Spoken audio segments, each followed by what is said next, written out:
Hey there, sweet friend. Welcome back to Migraine Relief Hotline. I'm Kelli, the migraine dietitian, and each week I'll be answering your biggest questions about migraine so you can feel more confident and in control.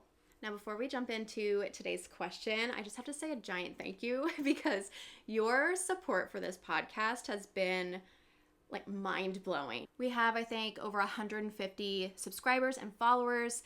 We've had 13 streaming hours already. We have people in the Patreon. We have people submitting questions, leaving reviews. So I really appreciate it, y'all. And it makes me excited because that means that this is something you want. So I'm going to keep making it for you. Now, do me a favor if you haven't already, go ahead and leave a rating and review for the podcast. So that really helps other people find it as well. And then I've gotten a few questions about what Patreon is.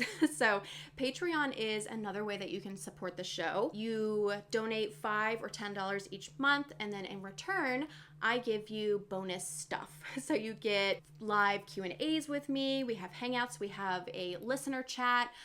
Certain levels get a bonus episode each month, and then you get behind the scenes content too.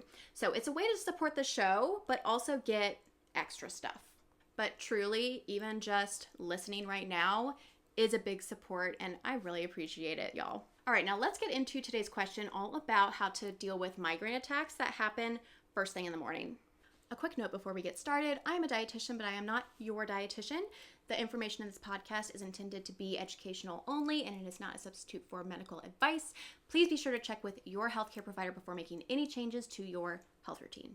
So today's question comes from Jenny, and Jenny wanted to know, I wake up with a migraine attack 90% of the time.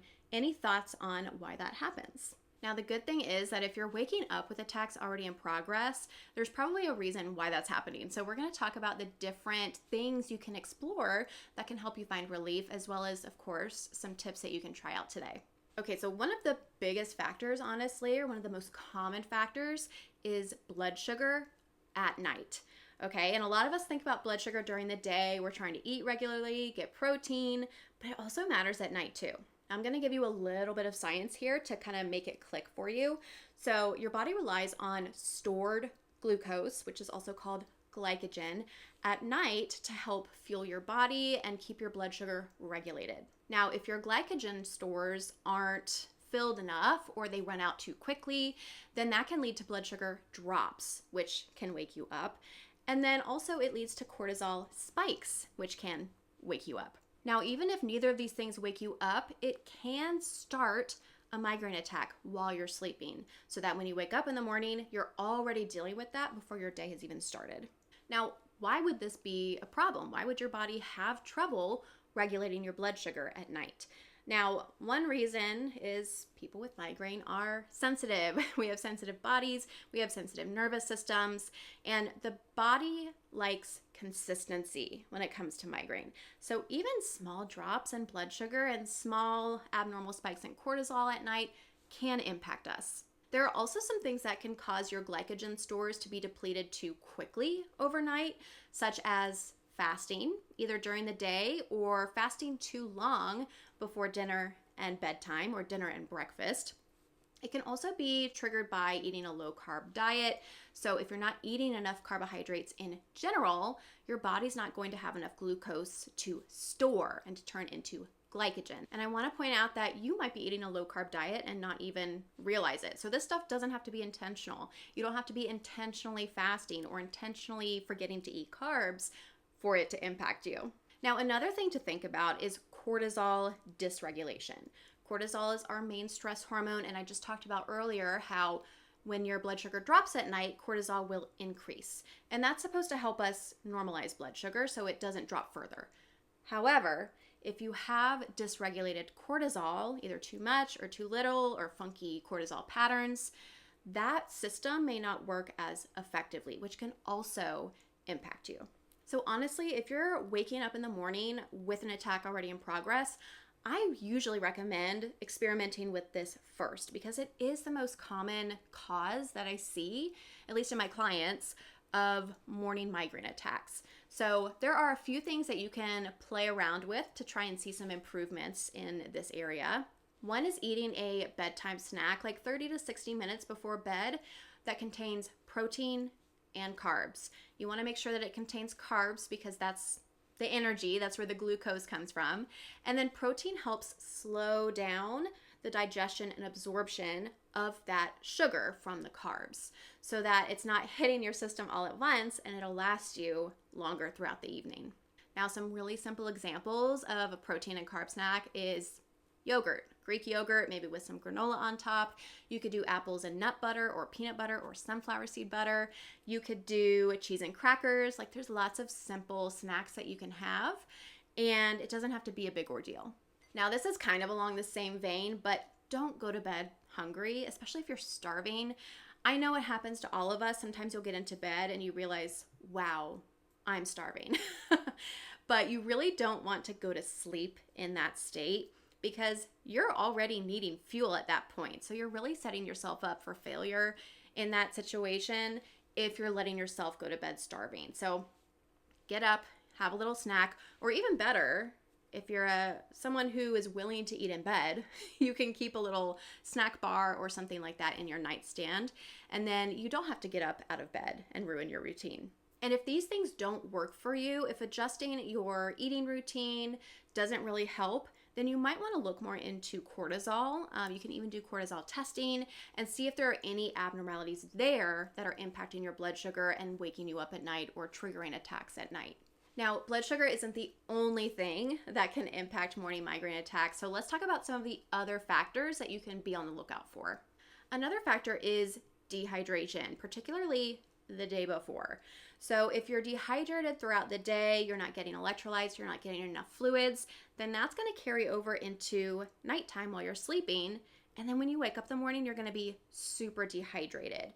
And this is an issue for our nervous system. It's not good for migraine, for muscle tension, for communication throughout the body, but it's also not good for fluid balance, even in the brain. And that's another thing that can trigger migraine attacks. So just make sure you're getting enough water, getting enough electrolytes, so you're not super dehydrated by the time you go to bed. Now, another one to think about is your sleep position and what you're sleeping on. So what I mean by that is if you're someone who tends to sleep in like weird positions, like curled up in a ball or with your neck at a weird angle, that's going to cause some problems when you wake up. If not neck pain, then it can trigger a migraine attack, right?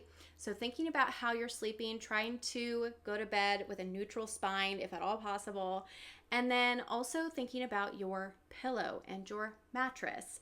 Have you swapped them out in the last decade? Do you need to maybe look into buying a new pillow or buying a new mattress? Because those things really matter. And if your pillow's worn out and lumpy, if your mattress is sagging in the middle, then that's not going to help you get a good quality night's sleep, and it can also trigger attacks. Now, another one not to overlook is sleep apnea. And sleep apnea, if you're not familiar, is essentially when you're not breathing correctly while you're sleeping. And it sounds bad because it is bad. When you're not breathing appropriately, you're not oxygenating your body and your brain appropriately. This can be a huge trigger for migraine attacks in the morning, and it can also leave you feeling really tired, unrested, brain foggy throughout the entire day. Now, if you're someone who snores while you're sleeping, if you wake up a lot, especially wake up gasping, or if you feel really tired no matter how much sleep you get in the morning, you might want to talk to your doctor about getting tested for sleep apnea. They even have at-home screening tests that you can do now, so you don't necessarily have to go in to get a sleep study done unless you're showing signs of sleep apnea on that screen. I know the idea of a CPAP sucks, but getting this addressed can really help with migraine and your overall health. It can even help you live longer and have a better quality of life. So definitely worth looking into. And then I always like to just sneak this in whenever we're talking about migraine and sleep. If you're someone who only has migraine attacks at night, like if they wake you up at night and that's the only time you get them, you might want to mention hypnic headaches to your neurologist or your headache specialist, because sometimes that's what's going on and it's not actually migraine. And these two things can have different types of treatments. So always worth mentioning if your migraine attacks only happen in the middle of the night. So let me kind of wrap all of that up for you and tell you the different things that you can experiment with depending on which of these causes resonates most with you. The first one is blood sugar, right? So we want to have a bedtime snack with carbs and protein. Make sure that you're not fasting throughout the day, not accidentally eating low carb, and that should help improve your blood sugar at night. Hydration. Make sure you're having water throughout the day, have electrolytes, and if you feel like maybe you didn't drink enough fluids throughout the day, then have a little glass of electrolytes before bed. Sleeping position. Make sure your spine is neutral while you're sleeping. Make sure your pillow and your mattress aren't causing you problems, and if they're really old, might be time to replace those. And finally, sleep apnea. If you have any of those symptoms that I mentioned, snoring, waking up at night, not feeling rested no matter how much sleep you get, might be worth a conversation with your doctor.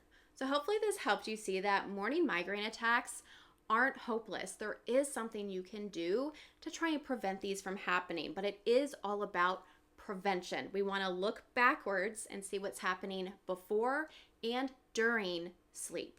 The biggest culprit by far that I see is overnight blood sugar drops and cortisol issues, but the other things we talked about are common too, so it's worth looking at all of those to see if any of them feel like they fit.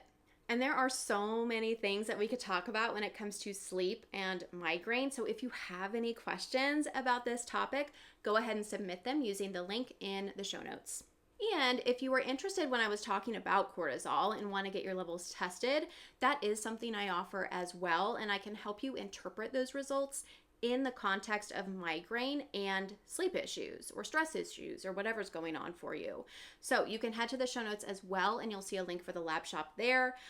The test that I like is the Dutch Adrenal, or if you want to look at all of your hormones, the Dutch Test Complete is a good option.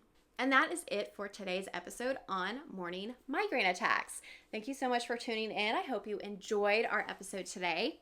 And if you did enjoy it, don't forget to rate, review, follow, subscribe, share it, all that good stuff. If you have a question you want me to answer on the show, the link to submit that question is in the show notes. And if you'd like to join the Patreon to support the show, you can also do that at the link in the show notes. If you feel like you need a higher level of support and you're ready to dig deeper into these issues that can impact migraine, my Raise Your Threshold program is the perfect place to do that. You are always welcome to shoot me a DM on Instagram if you want to chat more. My Instagram is @the.migraine.dietitian, or you can head to my website, also linked in the show notes, to learn more about how to work with me. Thanks for listening, and I will see you on our next episode. Bye.